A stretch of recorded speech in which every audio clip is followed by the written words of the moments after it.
जो छोटका छोटका वो सोच रहा है बच के निकल निकल निकल निकल।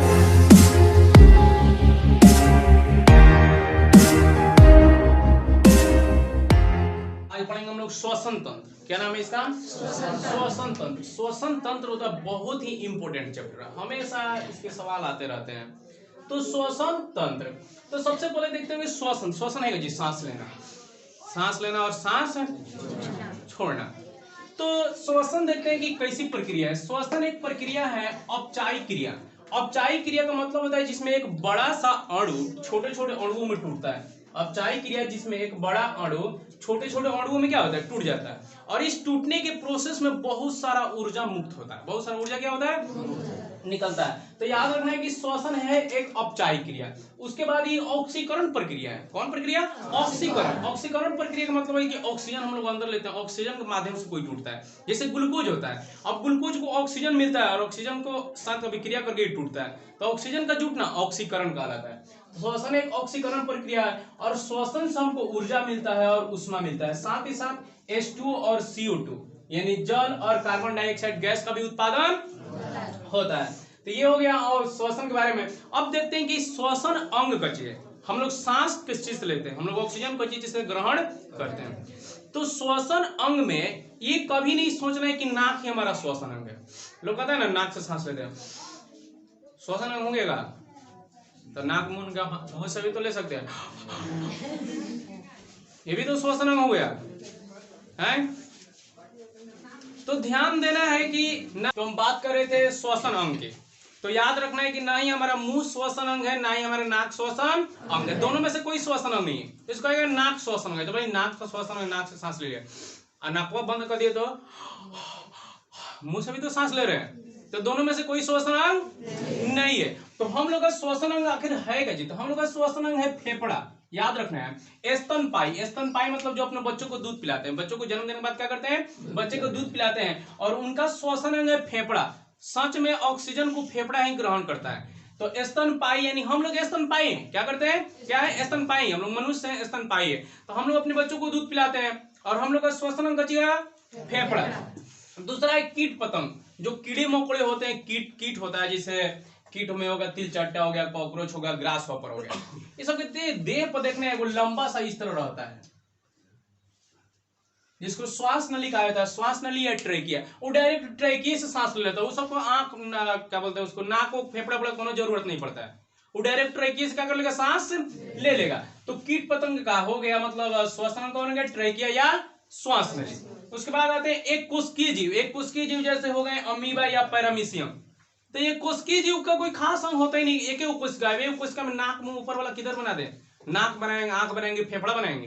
तो ये कोशिका कौन, उसका टेंशन है, जिधर से मन करता है उधर से सांस ले लेता है। जैसे अमीबा हो गया, इधर से ऑक्सीजन ले लिया और इधर से ऑक्सीजन कार्बन डाइऑक्साइड, इसको कोनो जरूरत नहीं है। जिधर से मन किया ऑक्सीजन लिया और जिधर मन करे कार्बन डाइऑक्साइड। तो ये अपने शरीर के सतह से कोशिका झिल्ली से क्या करते हैं, सांस ले लेते हैं, ऑक्सीजन को ग्रहण कर लेते हैं। मछली होता है गिल्स से सांस लेता है, गलफड़ा से। क्या कहते हैं उसको, गलफड़ा कहते हैं इसको। तो मछलियां गिल्स से इस तरह होता है, दोनों इस होता है ना, सब गलफड़ा से सांस ले लेता है। नहीं कहता है कोई मार पीट में गलफड़े फाड़ देंगे, तो मतलब सीधे सीधे नहीं कहता है कि मुंह आ देगा, गलफड़ फाड़ देंगे तो सांस का चीज लेंगे भाई, गलफड़ फट गया टाइम फिश बोल देंगे। अब सीधे सीधे नहीं बोलता कि टेटू दबा देंगे, कभी कहता है गलफड़। हमको मछली पानी में रहने वाले जीव थोड़ी है हमारा कोई गलफड़ फाड़ देगा है, उसको कहना चाहिए कि फेफड़े फाड़ देंगे। हम लोग तो भाई वही डायरेक्ट सांस लेते हैं, पानी जाके थोड़ी सांस लेते हैं गलफड़ निकल आएगा। तो याद रखना है मछली का चीज सांस लीजिए गिल्स से या गलफड़ा से। अब चलो मेढक के बारे में बात करते हैं। मेढक बड़ी दो रवैया वाला आदमी है। मेढक फेफड़ा से भी सांस ले सकता है, त्वचा से भी सांस ले सकता है और गिल्स से भी सांस। अब चलो इसको समझते हैं। जैसे फेफड़ा मछली बेंगवा मछली होता है बचपन में, अब मछली की जैसा पानी में तैर रहा है, हमेशा पानी में रहता है, तो कजी सांस लेता होगा, गिल्स से सांस लेता होगा। तुम लोग कितना पकड़ के लिए मछली पकड़ लिए, मछली घर लिया पोसने बच्चे आई तो मेढक निकल गए रे। कितना आदमी सोचता था कि छोटी छोटी मछली ले जाएंगे पकड़ के और नाली में ले जाकर पोसेंगे अपना, अब बड़का टर टर मेढक बोलने लगता था। तो तो याद रखना है कि मेढक जो होता है पानी में भी सांस ले लेता है और बाहर आके भी सांस ले लेता है। तो पानी में होता है तो गिल्स से सांस लेता है और बाहर आता है तो किससे सांस लेता है। और कभी कभी मेढक है सुप्तावस्था में चला जाता है, आराम से अपने बिल में जाके 2-3 साल तक आराम करेगा, एकदम 6 महीना साल भर तक आराम कर सकता है, कोई इसको प्रॉब्लम। तो उसको सुप्तावस्था कहा जाता है। सुप्तावस्था में क्या करता है मेढक, त्वचा से सांस, यानी देख लो इसका श्वसन अंग कितना है, फेफड़ा भी है, त्वचा भी और गिल्स भी, जहां जैसा है वैसा सांस ले लेगा। लेकिन हम लोग के साथ ऐसा नहीं होता है। तो इसका जल्दी से वो स्क्रीनशॉट ले लेंगे। तो अब हम लोग देखते हैं, जैसे हम लोग कहते हैं श्वसन।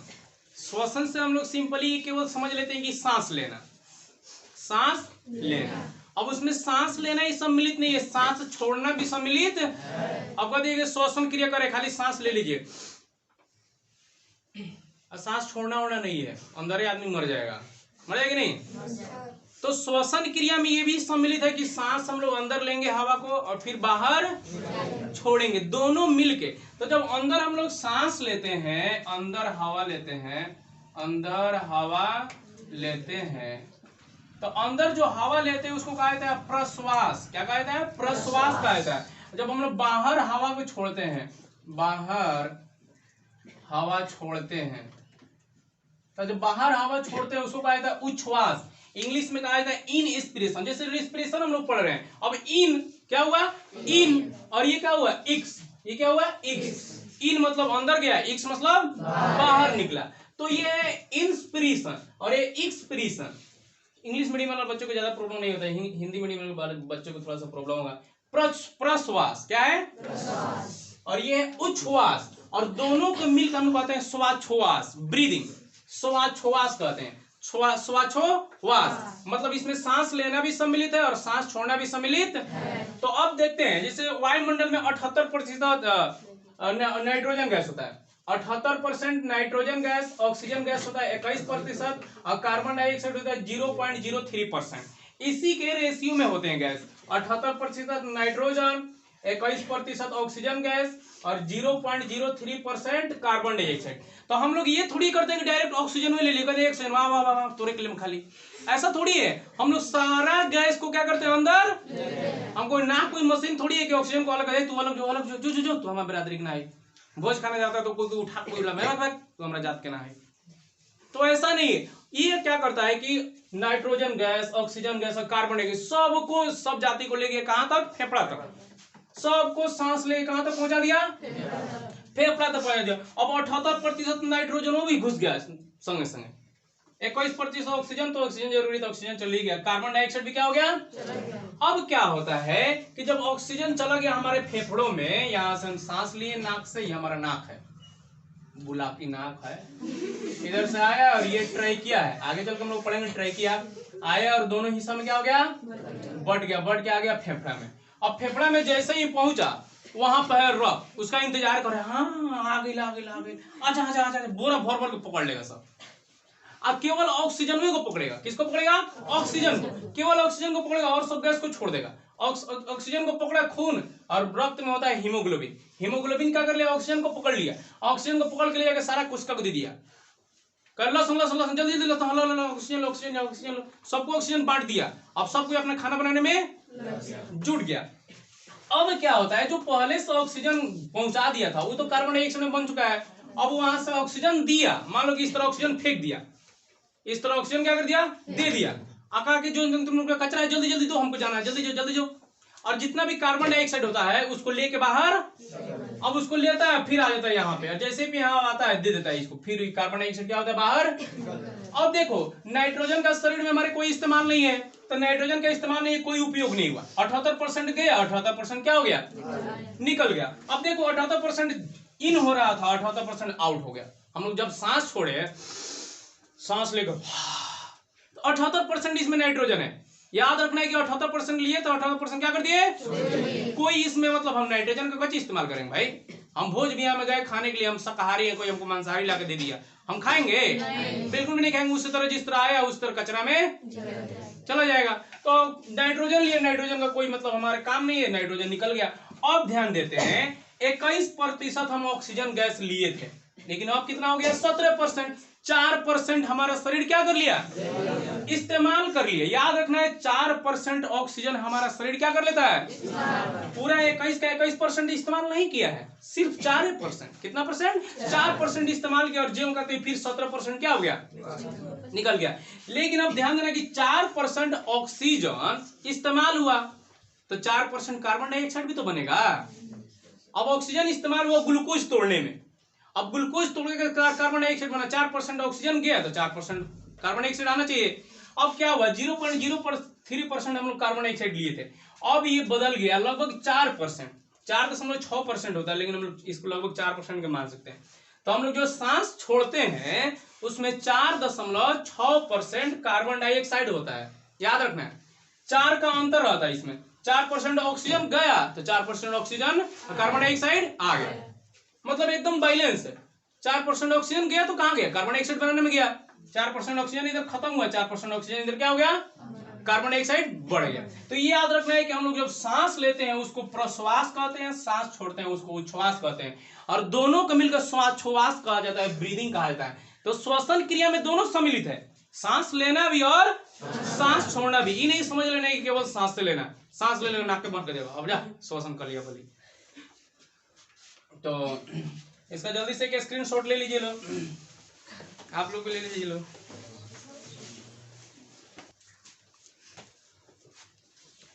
तो अब हम लोग श्वसन का परिभाषा देखते हैं और श्वसन के प्रकार देखते हैं, श्वसन कितने। तो श्वसन कहता है उन सभी प्रक्रियाओं का सम्मिलित रूप है जिसमें ग्लूकोज टूटकर ऊर्जा CO2 और H2O बनाते हैं।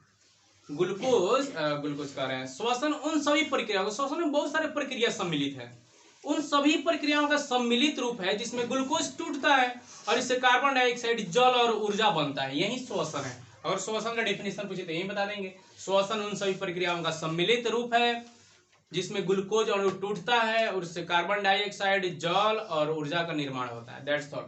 अब श्वसन दो प्रकार के होते हैं, श्वसन दो प्रकार के होते हैं, एक है अवायवीय श्वसन और दूसरा है वायवीय श्वसन। अवायवीय नाम से यह स्पष्ट है, अवायवीय यानी जो वायु के अनुपस्थिति में हो, एक है वायवीय जो वायु की उपस्थिति में हो। ये श्वसन का पहला चरण है, श्वसन का पहला चरण, श्वसन का प्रथम चरण।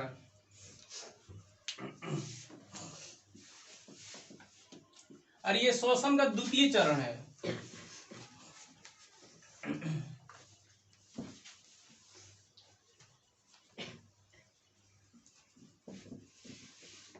द्वितीय चरण याद रखना है, श्वसन का ये प्रथम चरण अवायवीय श्वसन, श्वसन का प्रथम चरण है, और वायवीय श्वसन श्वसन का दूसरा चरण है। यानी पहला श्वसन यही होता है अवायवीय श्वसन, उसके बाद होता है वायवीय श्वसन। तो वायवीय श्वसन कोशिका द्रव्य में होता है, ये ऑक्सीजन की अनुपस्थिति में होता है, यहाँ कोई ऑक्सीजन नहीं होता है, ये कोशिका द्रव्य में ही हो जाता है। ग्लूकोज का आंशिक विखंडन होता है, यानी ग्लूकोज इसमें पूरी तरीके से नहीं टूटता है। ध्यान देना कि जब ग्लूकोज पूर्ण तरीका से टूटेगा तो उससे ज्यादा ऊर्जा निकलेगा, और जब आधा अधूरा टूटेगा तो उससे आधा ऊर्जा, अब पूरा ऊर्जा नहीं निकलेगा। इसलिए कहा जाता है ग्लूकोज का इसमें आंशिक विखंडन होता है और इसमें सिर्फ 38 किलो कैलोरी ऊर्जा का उत्पादन होता है, या 2 ATP अणु बनता है। ATP जो हम लोग के शरीर में ऊर्जा बनता है वो ATP के रूप में हम लोग के शरीर में जाके जमा होता है, बैंक है ATP, जाके उसमें क्या कर लेता है, जमा। एडेनोसाइन ट्राइफॉस्फेट होता है ATP का full form, ATP adenosine triphosphate.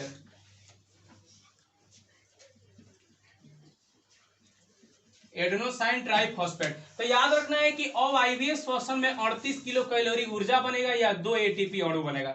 अब इस श्वसन का रिएक्शन समीकरण देखते हैं, तो ये ग्लूकोज हो गया, ग्लूकोज कोशिका द्रव्य में टूटता है तो पाइरुवेट बनाता है और 2 ATP ऊर्जा बनाता है। पाइरुवेट का फॉर्मूला होता है C3H4O3, ये पाइरुवेट का फॉर्मूला है। अब आते हैं वायवीय श्वसन में। वायवीय श्वसन होता है माइटोकॉन्ड्रिया में। याद रखना है कोशिका के अंदर एक माइटोकॉन्ड्रिया नाम का एक कोशिकांग होता है, उसी में संपूर्ण वायवीय श्वसन माइटोकॉन्ड्रिया में होता है, और इसमें ग्लूकोज का पूर्ण विखंडन होता है। और इस पूर्ण विखंडन में क्या होता है कि 686 किलो कैलोरी, देख लो कितना ज्यादा ऊर्जा, यहाँ सिर्फ 38 कैलोरी बना था और यहाँ 686 किलो कैलोरी बन रहा है, या 36 ATP अणु बन रहा है। यानी वायवीय श्वसन में बहुत ज्यादा ऊर्जा का उत्पादन होता है, क्योंकि ये ऑक्सीजन की उपस्थिति में टूटता है और ये ऑक्सीजन की उपस्थिति में नहीं टूटता है, यानी ऑक्सीजन होता ही नहीं है। अब भाई इसके पास ऑक्सीजन नहीं है, कम ऊर्जा दिया, इसके पास ऑक्सीजन है, ज्यादा ऊर्जा, तो याद रखना है अवायवीय श्वसन जो वायु की अनुपस्थिति में हो जाए, वायु। अब कोशिका द्रव में ऑक्सीजन नहीं पहुंचता है, कोशिका द्रव में ऑक्सीजन नहीं पहुंचता है, डायरेक्ट माइटोकॉन्ड्रिया को ऑक्सीजन मिलता है, तो कोशिका द्रव में नहीं पहुंचा, तो कोशिका द्रव में ग्लूकोज टूटा तो ऑक्सीजन की अनुपस्थिति में टूटा। तो यहाँ तो कोई प्रॉब्लम।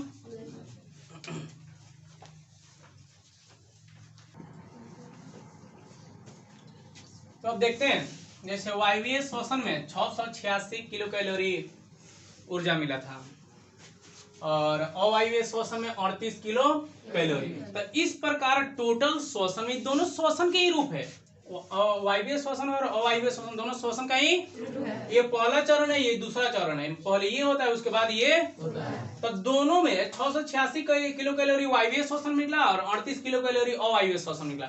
इस तरह टोटल एक ग्लूकोज अणु जब टूटता है तो 724 किलो कैलोरी ऊर्जा का उत्पादन होता है। याद रखना है, जब एक ग्लूकोज अणु पूर्ण तरीका से टूट जाता है तो 724 किलो कैलोरी ऊर्जा का उत्पादन होता है। अब वही अगर एटीपी में देखें तो 36 एटीपी अणु का निर्माण करता है वायवीय श्वसन में, 36 एटीपी अणु, और अवायवीय श्वसन में 2 एटीपी। तो टोटल देखें तो हमको 38 एटीपी बना एक ग्लूकोज अणु के टूटने में।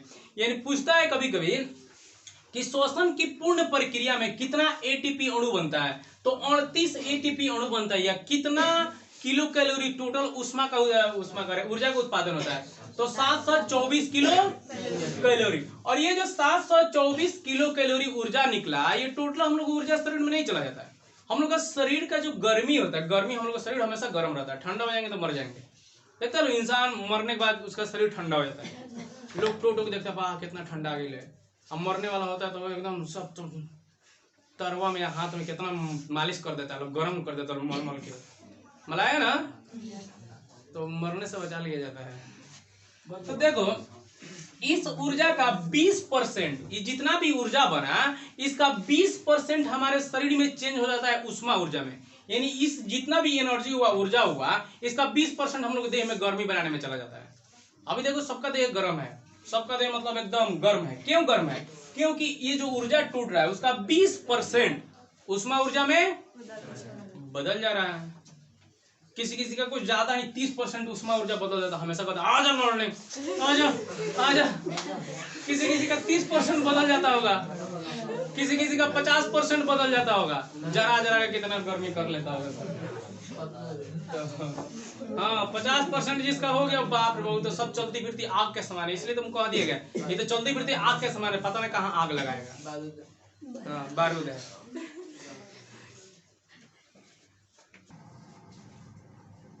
तो अब हम लोग देखते हैं ग्लूकोज का विभिन्न स्टेज जो होता है टूटने का, उसको देख लेते हैं।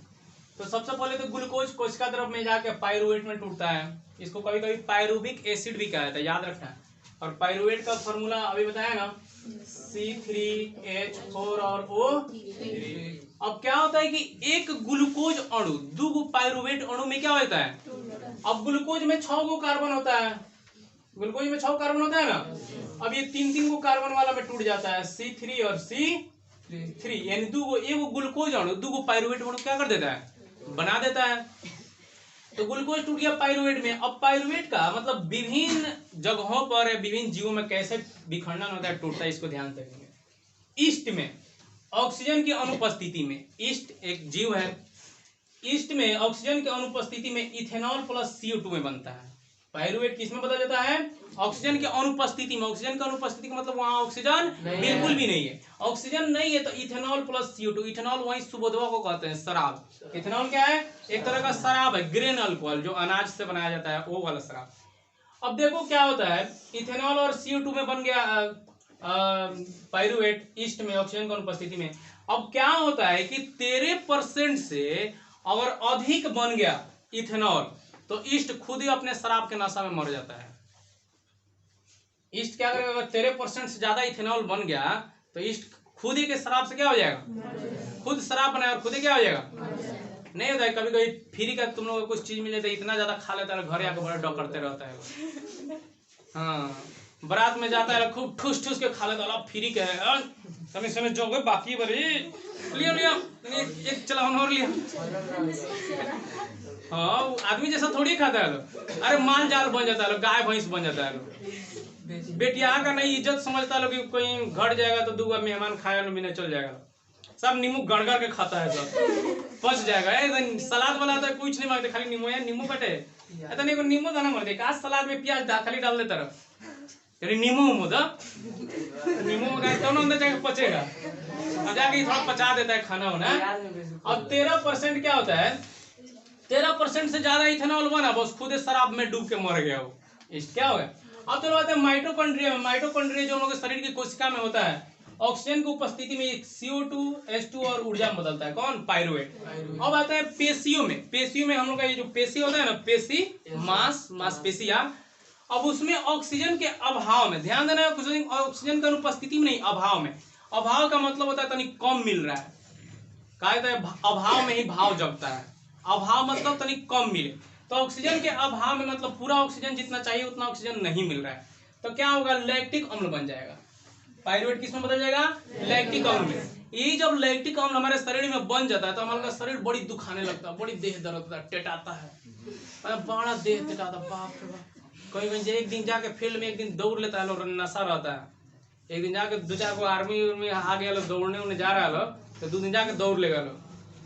अब दौड़ लेगा तो दौड़ने में क्या होगा, हम लोग के शरीर में ज्यादा ऊर्जा का उत्पादन चाहिए, दौड़ने के लिए ज्यादा ताकत चाहिए ना, ज्यादा ऊर्जा चाहिए। अब ज्यादा ऊर्जा चाहिए तो ज्यादा ऑक्सीजन चाहिए हम लोग को, सांस तेजी में, इसलिए क्या होता है हम लोग सांस तेजी में लेने लगते हैं। इतना होने के बावजूद भी सभी कोशिका में ठीक तरह से ऑक्सीजन नहीं पहुंच पाता है, अभाव हो जाता है, कमी हो जाता है। अब उस समय हमारे शरीर में बन जाता है लैक्टिक अम्ल, लैक्टिक अम्ल बन जाता है, हम लोग का शरीर दर्द करने लगता है, 2 दिन दूसरा का दिन नहीं जाता है, बाप रे देह टूट रहा है।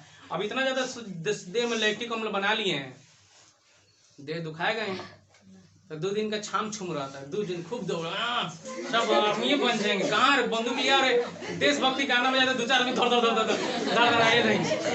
हाँ, कभी देशभक्ति गाना ऐसा बजाता है, मन करता है कहीं बंदूक मिल जाए छीन के 2-4 गोले का, सब आतंकवादी नजर आने लगता है।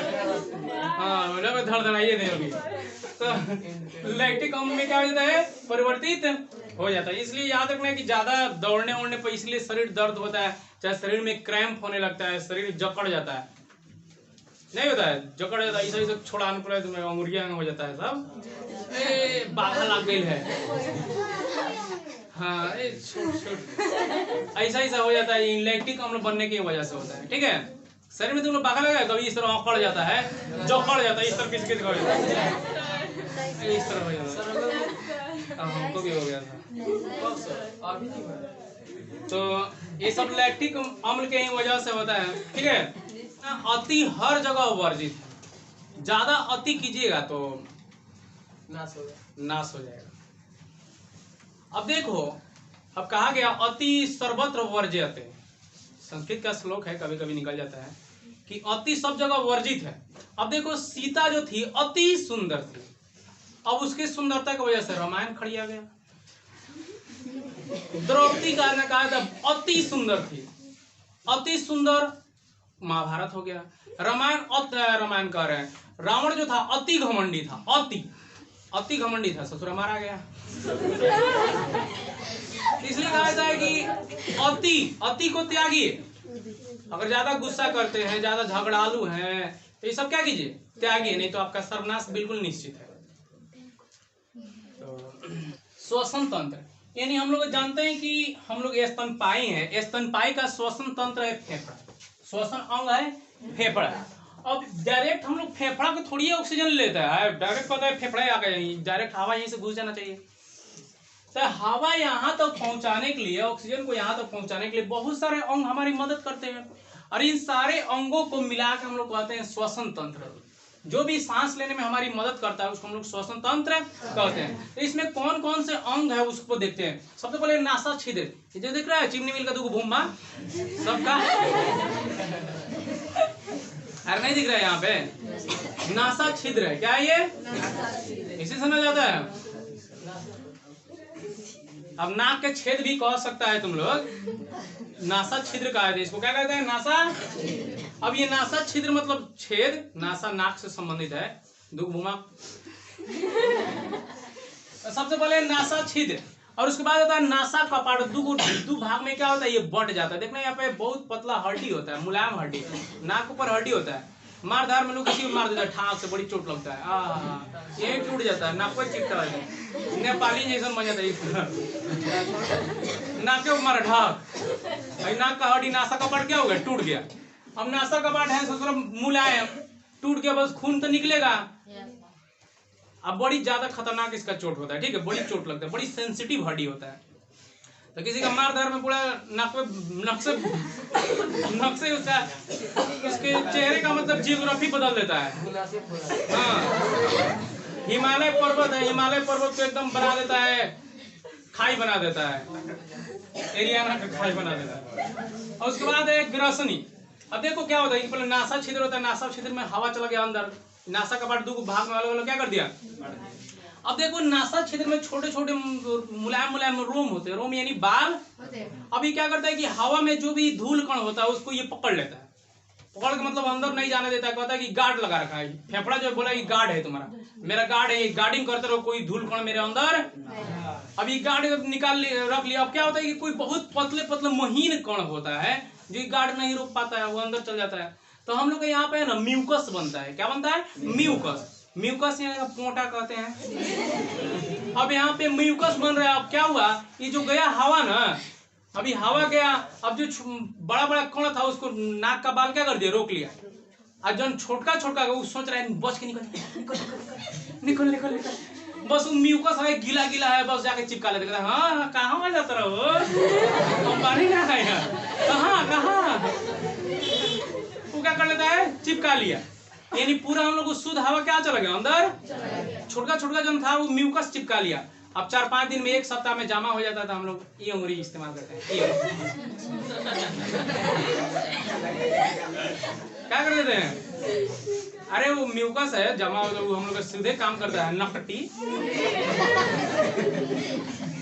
तुम लोग साफ नहीं करते है रे, इसलिए तुम लोग को बड़ा गंदा हो गया है।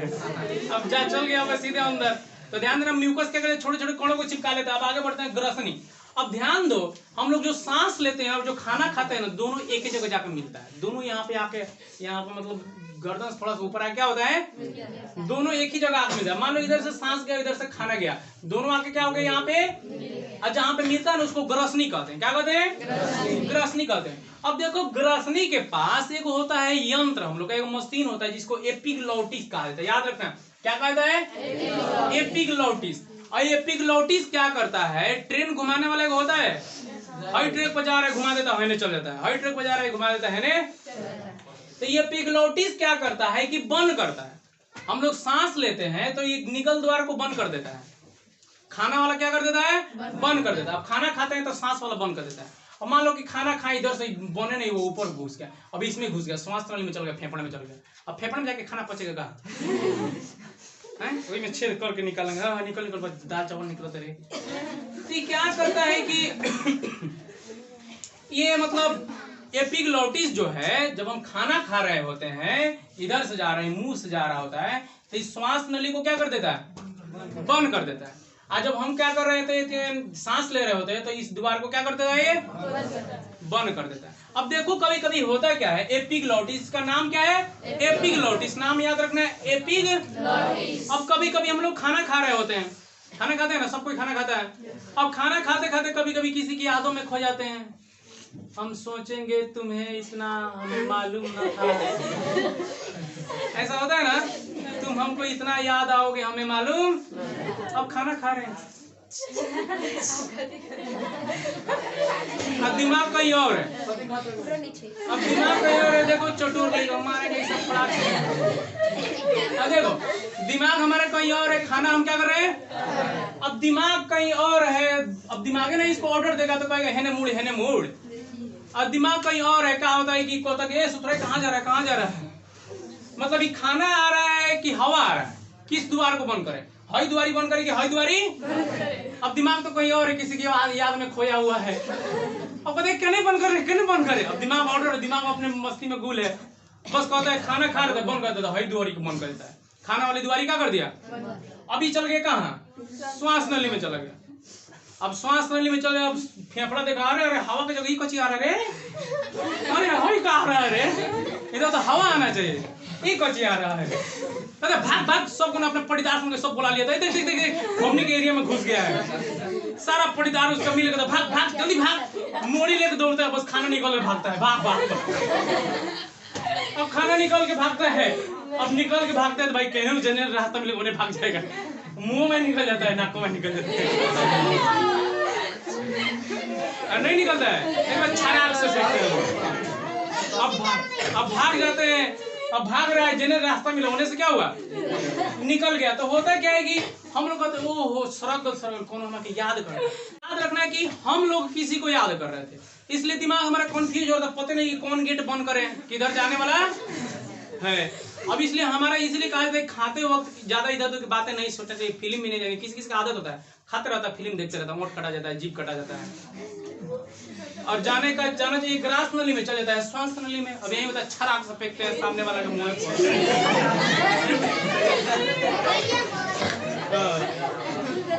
तो ये एपिग्लॉटिस क्या है, एक ट्रैफिक सिग्नल, ट्रैफिक पुलिस है, ध्यान देना। एपिग्लॉटिस क्या है, ट्रैफिक पुलिस है। अब खाना आता है, कहता है खाना जाओ, सांस है, हाँ रुको जाओ। अब वही कंफ्यूज हो गया तो बस ट्रैफिक जाम नहीं हो जाएगा। तो यही क्या करता है कि मतलब ये भेजता है खाना को इधर और श्वास को। अब हम लोग आ गए नासा क्षेत्र, नासा कपाट, ग्रसनी, एपिग्लॉटिस। अब उसके बाद देखो आता है लैरिंग्स या स्वर यंत्र। यहीं पे हम लोग का स्वर यंत्र होता है, यहाँ पे ये हम लोग का कंठ, ये स्वर यंत्र क्या है। उसके बाद आता है श्वास नली या ट्रैकिया। मेन चीज आ गया हम लोग का, सांस इधर से लेके हम लोग इस नली में आ गए। दुगो नली होता है हम लोग घेंट में, दुगो नली मिलेगा, एगो खाना ले जाने वाला और एगो सांस हवा। और ध्यान देना कि दोनों एक जगह, सांस ले जाने वाला और खाना ले जाना दोनों एक ही जगह मिलता है। और जिसको अलग अलग कौन करता है, एपिग। किसको कब बंद करना है कौन सोचता है, एपिग। अब देखो नाम है एपिग, लॉटिस। अब पिग मतलब होता है सुअर। अब हम लोग को घर में कोई ट्यूशन में पिग आ जाएगा, ए पिग, लॉटिस लौट जा हाँ, एपिग लॉटिस। तो इसलिए नाम का है एपिग। अब देखो नाम याद रखना है, ये सब श्वसन तंत्र है। श्वसन तंत्र को नाम चलो दो याद करते पहले। नासा क्षेत्र, नासा कपाट हो गया, ग्रसनी हो गया, स्वर यंत्र। अब श्वास नली में सांस आ गया। श्वास नली यही है, ये मोटा सा हम लोग में इसी होता है, मुर्गी को वहीं काट देते, कहता अब मर जाए, यही श्वास नली। अब श्वास नली जो होता है इसको इंग्लिश में ट्रैकिया कहा जाता है। इंग्लिश में क्या कहता है, ट्रैकिया। अब ये जो होता है उपास्थि के बना होता है। उपास्थि एक मुलायम हड्डी है, कार्टिलेज इसको कहा जाता है उपास्थि। मुलायम हड्डी का जिसको आराम से कड़कड़ा सकते हैं, खा सकते हैं। मुलायम हड्डी का अर्धवलय होता है, यानी पूरा सर्किल नहीं होता है, इस तरह देखो इस तरह होता है, इस तरह पूरा ही सर्किल नहीं होता है, आधा गोल होता है। अब देखो उपास्थि का क्यों बना होता है हम लोग का जो ट्रैकिया है, उपास्थि का इसलिए बना होता है कि हड्डी है इसमें, अगर केवल पाइप डाल दिया जाए इसके जगह पर, श्वास नली में केवल पाइप डाल दीजिए, तो पाइप डाल दीजिए, सांस लेंगे तो फूलल रहेगा, और जैसे ही हवा निकलेगा पचक जाए, पटक गया, श्वास नली पचक गई। तो ये क्या करता है कि पचक, अब नहीं पचक जाएगा। अब मान लो इसके अंदर पाइप डाल दे, इसके अंदर पाइप कर दे, श्वास नली के अंदर पाइप डाल देते। अब पाइप डाल दिए तो हवा लिए तो फूल गया, हवा निकला तो समझ में हवा निकल गया।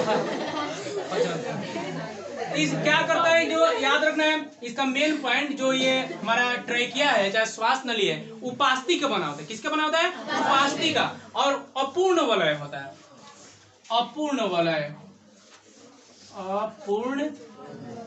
यानी पूरा गोल नहीं होता है, ऐसे ऐसे हाफ क्या होता है, बना होता है, जो पचकने नहीं देता है। नहीं तो अचानक से हम लोग सांस ले लिया और उसके बाद हवा निकल गई तो पचक ही जाएगा, तो पचकने। अब इसको उसके बाद श्वास नली बाद होता है ब्रोंकस। क्या होता है, अब ये जो ट्रैकिया आता है ना, दो भाग में बढ़ जाता है। अब ऊपर से आया एगो ट्रैकिया, अब इधर दो भाग में क्या हो गया, मान लो कि ये ट्रैकिया है, ऊपर से आया श्वास नली ट्रेकिया को श्वास नली कहते हैं। अब दो हिस्सा में क्या हो गया, बढ़ गया। तो ऊपर से ट्रेकिया जैसे ही बढ़ा तो ब्रोंकस क्या हो जाएगा, ब्रोंकस। और ऊपर से ट्रेकिया दो भाग में बढ़ा, ब्रोंकस हो गया। अब देखो ये ब्रोंकस कहलाता है, दिख रहा है, ये जो दो भाग में बढ़ा है इसको ब्रोंकस कहते हैं। और फिर ये ब्रोंकस क्या होता है, फेफड़े में घुस जाता है। ये ब्रोंकस इस फेफड़ा में और इस फेफड़ा में क्या हो गया, और फिर फेफड़ा में घुसने के बाद अनगिनत छोटे छोटे पतली पतली धारियों में बढ़ जाता है। उसको कहा जाता है ब्रोंक्यूल्स, याद रखना है, उसको कहा जाता है ब्रोंक्यूल्स। अब ब्रोंक्यूल्स क्या होता है कि छोटे छोटे गुच्छों में, लाखों गुच्छों में क्या होता है, बढ़ जाता है। अंगूर का गुच्छा देखा है, उसी तरह छोटे छोटे गुच्छा गुच्छा क्या हो जाता है, जिसको कहा जाता है एल्वियोलाई। एल्वियोलाई क्या कहता है, एल्वियोलाई। तो हम लोग क्या देखे, चलो एक बार इसको फिर से रिवीजन करते हैं, याद रख लेना इसको हर हालत में। नासा छिद्र, नासा कपाट, नासा छिद्र और नासा कपाट, उसके बाद है ग्रसनी स्वरयंत्र, उसके बाद श्वास नली। अब श्वास नली दो भागों में बढ़ गया, ब्रोंकस बढ़े ना। अब श्वास नली ब्रोंकस जो है फेफड़ा में घुस के पतली पतली नलियों में बढ़ गया, उसको क्या कहेंगे, ब्रोंक्यूल्स। ब्रोंकी और ब्रोंक्यूल्स क्या हुआ, छोटे छोटे गुच्छों में बढ़ गया। तो छोटे छोटे गुच्छों में जो बढ़ गया उसको कहेंगे एल्वियोलाई। एल्वियोलाई। अब यहां तक क्या है कि हमारा रक्त पहुंच चुका है। हमारा रक्त क्या रक्त कर रहा है, ऑक्सीजन हमारा हवा जो है एल्वियोलाई तक क्या हो चुका है। अब एल्वियोलाई तक जैसे ही पहुंच गया वहां पर है रक्त, पेड़े जोड़ा है सब सबका, हवा का आ रहा। हम लोग तो बड़ी देर कर दिए ले जाते बेचारा हीमोग्लोबिन रक्त परेशान हो गया, कहाँ रह गया हवा। अब जैसे ही इसमें हवा गया, अब क्या हुआ, रक्त में है हीमोग्लोबिन, हीमोग्लोबिन जल्दी से ऑक्सीजन सब क्रिया किया और फटाक से ले जाकर सब कोशिका को बांट दिया। तो ये है श्वसन तंत्र। अब देखो होता क्या है, जैसे हम लोग जान चुके हैं कि जो ऑक्सीजन आता है बाहर से, हम लोग जो प्रश्वास में सांस लेते हैं उसमें 21% ऑक्सीजन होता है। 21% ऑक्सीजन यहाँ आया। अब 21% ऑक्सीजन यहाँ पे आया तो यहाँ पे जो ब्लड है, खून है, उसमें क्या है, ऑक्सीजन की मात्रा कम है और कार्बन डाइऑक्साइड की मात्रा ज्यादा है। तो जिसका कम मात्रा, जैसे पानी है, पानी ऊपर से नीचे ना आता है, ढाल खोजता है, यानी उच्च प्रेशर से निम्न प्रेशर की ओर, उच्च दाब से निम्न दाब की ओर। तो इधर ऑक्सीजन का मात्रा है 21% है, इधर जो पहले से खून में उसको मात्रा कितना है, 17%, याद रखना है। इधर ऑक्सीजन 21% है, उधर कितना है, अब इधर ज्यादा है, उधर ये वाला ऑक्सीजन में घुस जाता है और उधर से कार्बन डाइऑक्साइड क्या होता है, निकल के इसमें क्या होता है, मिल जाता है। तो चलो एक बार और रिवीजन कर लेते हैं। नासा छिद्र, नासा कपाट, एक एक साथ दुगु बोलते हैं। नासा छिद्र, नासा कपाट, ग्रसनी स्वरयंत्र, श्वास नली, ब्रोंकस। अब श्वास नली जो है, ट्रेकिया जो है दो भागों में बढ़ के, जिसको हम लोग ब्रोंकस कहें। ब्रोंकस अंदर घुस गया फेफड़ा में, ब्रोंक्यूल्स कहा है। ब्रोंक्यूल्स छोटे छोटे गुच्छों में बढ़ गया, एल्वियोलाई। और उसके बाद क्या है, रक्त, रक्त आया ऑक्सीजन को लेके। अब कहाँ लेके चला गया, माइटोकॉन्ड्रिया में, कोशिका के माइटो, वहां पर खाना बना रहा है, ले जा रहा है। तो इसको एक बार जल्दी से स्क्रीनशॉट ले लीजिए लोग, आप लोग के लिए कर रहे हैं।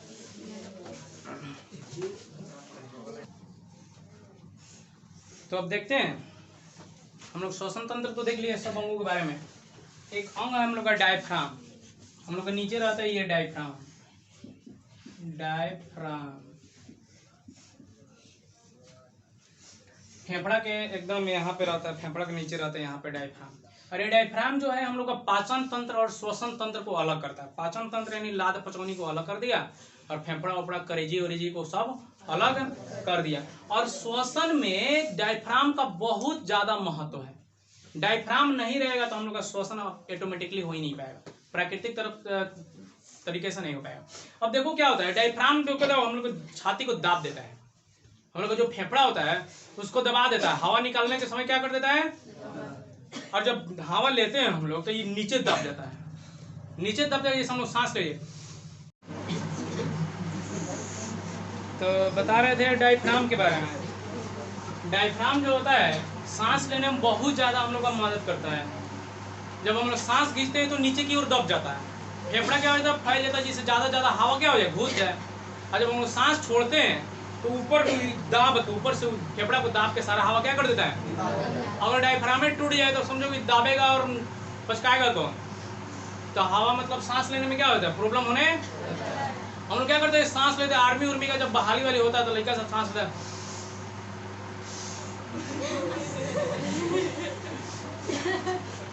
अभी बताओ, डायफ्राम जो है सब एकदम नीचे चल गया, नीचे जाके हो गया, दबा गया। जैसे कैसे हम लोग दौड़ते थे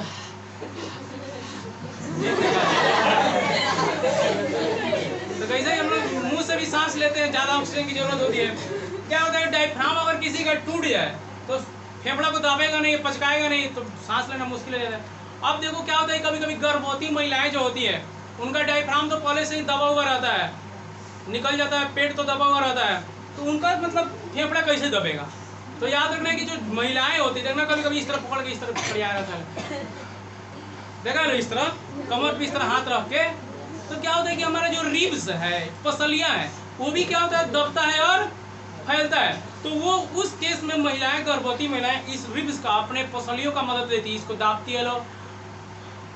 ये क्या करता है, जो डायफ्राम का काम होता है लगभग थोड़ा बहुत काम ये हमारी जो पसलियां है ना, ये करता है। तो ध्यान देना।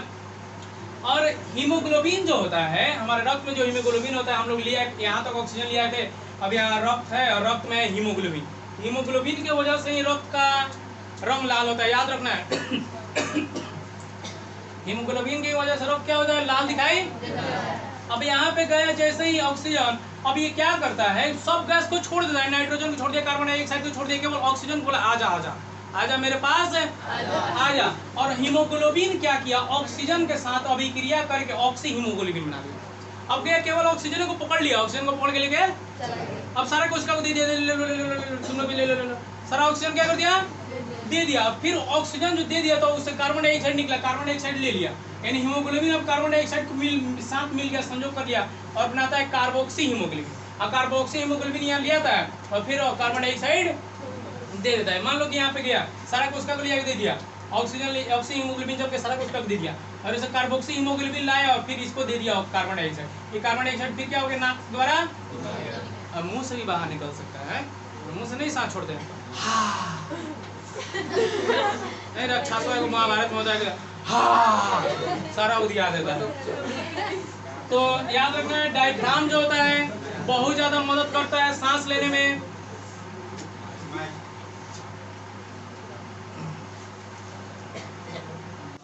तुम लोग नहीं समझ रहे। तो देखो क्या होता है, डायफ्राम, जिसका डायफ्राम टूट गया वो पक्का मर जाता है, फेफड़ा दबेगा नहीं, पचकेगा तो क्या हो जाएगा, मर जाएगा। अब देखो गर्भवती जो महिलाएं होती है उनको मतलब डायफ्राम जब काम करना बंद कर देता है तो हम लोग का रिब्स, यानी हम लोग की पसलियों से क्या कर लिए, सांस, पसलियों से सांस लेते हैं, यानी पसलियां भी क्या करता है, हमारा सांस लेने में मदद करता है।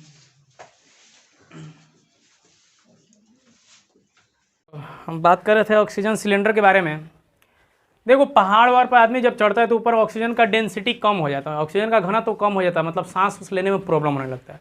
पहाड़ वार पर पर्वतारोही चढ़ता है, माउंट एवरेस्ट पर बिना ऑक्सीजन ले चढ़ गया तो मर जाएगा बेचारा, ऊपर ऑक्सीजन का लेवल क्या होता है, गिर जाता है। तो वैसे लोग जो पहाड़ पर चढ़ते हैं तो ऑक्सीजन सिलेंडर जो ले जाते हैं वो ऑक्सीजन के साथ नाइट्रोजन गैस को मिला देते हैं और उसको पीठ पर बांध के लेके समुद्र में भी जाते हैं तो ऑक्सीजन गैस के साथ नाइट्रोजन गैस मिलाते हैं। लेकिन गहरे समुद्र में, यानी बहुत ज़्यादा गहराई में जा रहे हैं, समुद्र के एकदम पिंडी में जा रहे हैं ऐठा कछुआ खोजने, तो हमको ऑक्सीजन के साथ हीलियम गैस क्या करना पड़ेगा, मिलाना पड़ेगा। और पूरा का पूरा ऑक्सीजन नहीं रख सकते हैं, क्योंकि ऑक्सीजन क्या होता है, पूरा ज़्यादा प्रेशर बनाएगा हम लोग इथी में, एलवी बुलाई हम लोग का फट जाएगा, फेफड़े एकदम भीषुम, इसलिए पूरा हम लोग ऑक्सीजन नहीं रख सकते, क्योंकि हम लोग पूरा ऑक्सीजन लेने का आदत नहीं है। क्योंकि 78% हम लोग क्या रहे, नाइट्रोजन ले रहे थे, 21% ऑक्सीजन ले रहे थे, उस 21% में भी 4% का इस्तेमाल कर रहे थे। अब देखो आईसीयू जो होता है, आईसीयू का मतलब होता है इंटेंसिव केयर यूनिट। इसमें मतलब मरीजी का जो रोगी होता है उसका खास देखभाल किया जाता है। इसमें हमेशा नर्स होती है, इसमें हमेशा क्या होती है, एक नर्स मरीज की देखभाल करने के लिए एक नर्स। लेकिन जनरल जो वार्ड होता है उसमें नर्स और इसमें आईसीयू में हमेशा एक नर्स रहेगा, एक डॉक्टर हमेशा क्या रहता है, कोई ना कोई रहता है। अब देखो बात आती है वेंटिलेशन की। वेंटिलेशन क्या है, आईसीयू में एक वर्ड इस्तेमाल होता है वेंटिलेशन का। तो वेंटिलेशन क्या है, वेंटिलेटर भी इसको कहा जाता है। तो वेंटिलेटर तब इस्तेमाल किया जाता है जब हमारा फेफड़ा काम नहीं करता। फेफड़ा क्या करता है, काम करना बंद कर देता है। अब दो सिचुएशन हो सकता है, या तो फेफड़ा थोड़ा थोड़ा काम कर रहा हो, थोड़ा थोड़ा ऑक्सीजन खींच ले रहा हो, नहीं तो बिल्कुल फेफड़ा हमारा काम नहीं कर रहा, ऑक्सीजन खींचिए नहीं रहा हो। तो जो कम ऑक्सीजन मतलब थोड़ा थोड़ा ऑक्सीजन खींच ले रहा हो, इस केस को हम लोग कहते हैं नॉन इन्वेसिव वेंटिलेशन। केवल मुंह पर मास्क लगा दिया जाता है ऑक्सीजन सिलेंडर से और वो ऑक्सीजन क्या कर लेता है, खींच लेता है, मतलब कम क्षतिग्रस्त हुआ रहता है फेफड़ा।